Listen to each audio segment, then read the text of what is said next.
Assalamualaikum semuanya.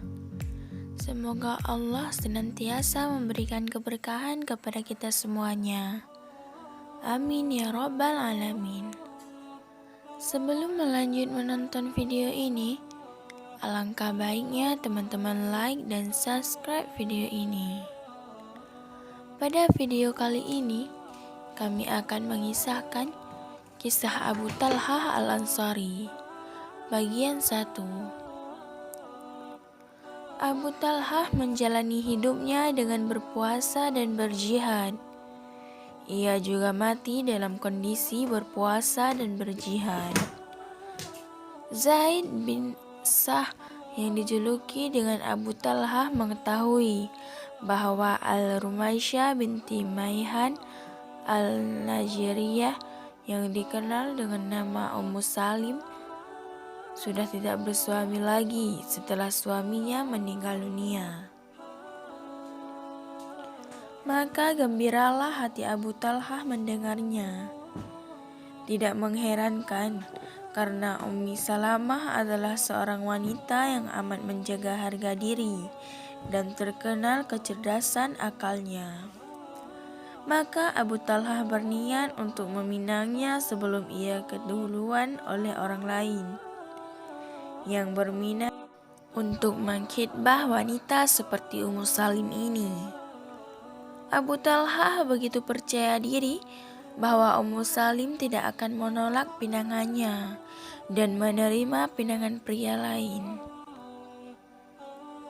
Sebab dia adalah seorang pria dewasa berusia matang, memiliki status terhormat dan memiliki harta yang banyak. Ditambah lagi, ia adalah salah seorang patriot Bani Najjar dan salah seorang pemanah Yastrib yang terkenal. Berangkatlah Abu Talhah ke rumah Ummu Salim. Saat di tengah jalan, Abu Talhah teringat bahwa Ummu Salim telah mendengarkan dakwah yang disampaikan oleh seseorang dari Mekah yang bernama Mus'ab bin Umair. Ia tahu bahwa Ummu Salim telah beriman kepada Muhammad dan masuk ke dalam agamanya. Akan tetapi masih saja Abu Talhah berkata dalam diri, "Memangnya kenapa? Bukankah suami Ummu Salim yang telah meninggal pun masih berpegang teguh dengan agama kakek nenek moyangnya dan berpaling dari agama dan dakwah Muhammad?" Abu Talhah sampai di rumah Ummu Salim dan ia meminta agar diizinkan masuk. Ummu Salim pun memberinya izin. Saat itu anak Ummu Salim yang bernama Anas turut mendampinginya. Lalu Abu Talhah mengutarakan maksudnya dan Ummu Salim menjawab, "Orang sepertimu, ya Abu Talhah, tidak akan menolak. Akan tetapi, aku tidak akan menikah denganmu, karena engkau adalah orang kafir." Maka Abu Talhah segera menduga bahwa Ummu Salim telah berdalih dan ia telah memilih orang yang lebih banyak hartanya dan lebih mulia kedudukannya. Kemudian ia berkata, "Demi Allah, siapakah orang yang telah membuatmu menolakku, wahai Ummu Salim?" Ummu Salim balik bertanya, "Lalu apa yang menghalangiku?" Abu Talhah menjawab, "Benda yang kuning dan putih, yaitu emas dan perak, mungkin." Ummu Salim bertanya keheranan, "Emas dan perak?" Abu Talhah menjawab, "Iya." Ummu Salim berkata, "Aku bersaksi kepadamu, wahai Abu Talhah, dan aku bersaksi kepada Allah dan Rasul-Nya bahwa jika engkau masuk Islam maka aku akan menerimamu sebagai suami tanpa perlu diberi emas dan perak. Dan aku akan menjadikan keislamanmu sebagai maharnya." Begitu Abu Talhah mendengar ucapan Ummu Salim, maka pikirannya melayang kepada berhala yang dibuat dari kayu terbaik. Ia membayangkan berhala yang selalu ia sembah, sebagaimana yang sering dilakukan oleh para pembesar kaumnya. Akan tetapi Ummu Salim tidak memberinya kesempatan dan langsung bertanya, "Apakah engkau tidak tahu, wahai Abu Talhah, bahwa Tuhan yang engkau sembah selain Allah adalah tumbuh dan berasal dari tanah?" Abu Talhah menjawab, "Benar." Ummu Salim mengejar, "Apakah engkau tidak merasa malu jika engkau menyembah bagian dari pohon yang separuhnya engkau sembah dan pada saat yang sama ada orang lain yang menjadikan sebagai kayu bakar? Orang tersebut memanfaatkan api dari kayu tadi atau membuat roti dari tepung dengan api tadi. Jika engkau masuk Islam, wahai Abu Talhah, maka aku akan menerimamu sebagai suami, dan aku tidak meminta mahar apapun selain Islam." Abu Talhah bertanya, "Siapa yang dapat membuatku masuk Islam?" Ummu Salim menjawab, "Aku yang akan melakukannya untukmu." Abu Talhah bertanya, "Bagaimana caranya?"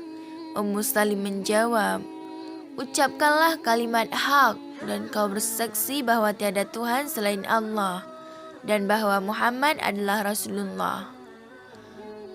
Lalu akhirnya Abu Talhah dapat menikahi Ummu Salim. Kaum muslimin berkata, "Kami tidak pernah mendengar mahar yang lebih mulia daripada mahar Ummu Salim. Ia telah menjadikan mahar untuknya adalah Islam." Sejak itu Abu Talhah bergabung di bawah panji Islam dan ia mendedikasikan semua pointasinya untuk berkhidmat di dalamnya.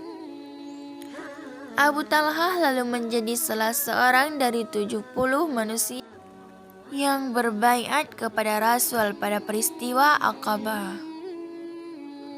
Dan ia ditemani oleh istrinya yang bernama Ummu Salim. Dia juga salah seorang dari 12 pemimpinan yang dijuluk oleh Rasulullah pada malam itu untuk memimpin kaum muslimin di Yathrib. Lalu Abu Talhah turut serta dalam seluruh pertempuran yang dilakukan oleh Rasulullah, dan ia melewatinya dengan begitu tegar dan gagah berani. Akan tetapi perjuangan yang diberikan Abu Talhah dalam membela Rasulullah adalah pada peristiwa Uhud, dan Anda sesaat lagi akan mendengarkan kisah peristiwa tersebut. Abu Talhah begitu mencintai Rasulullah Sallallahu Alaihi Wasallam sehingga mengisi relung hati terdalamnya. Kecintaan tersebut sehingga memenuhi setiap ruang aliran darahnya. Ia tidak pernah bosan memandang Rasulullah. Ia tidak pernah merasa jemu mendengar pembicaraan dan sabda beliau.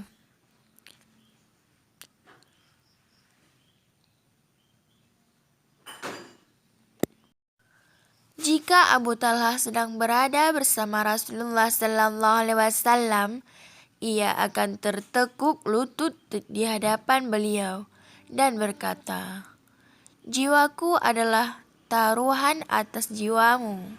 Wajahku akan senantiasa menjadi pelindung wajahmu." Pada saat perang Uhud, pasukan muslimin kocar-kacir sehingga meninggalkan Rasulullah Sallallahu Alaihi Wasallam dan membuat pihak musyrikin dapat menyerang Rasulullah dari semua penjuru.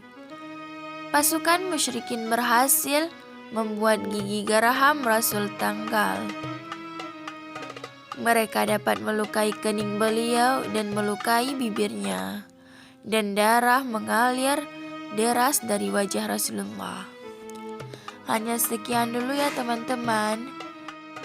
Kisah Abu Talhah Al-Ansari bagian 1.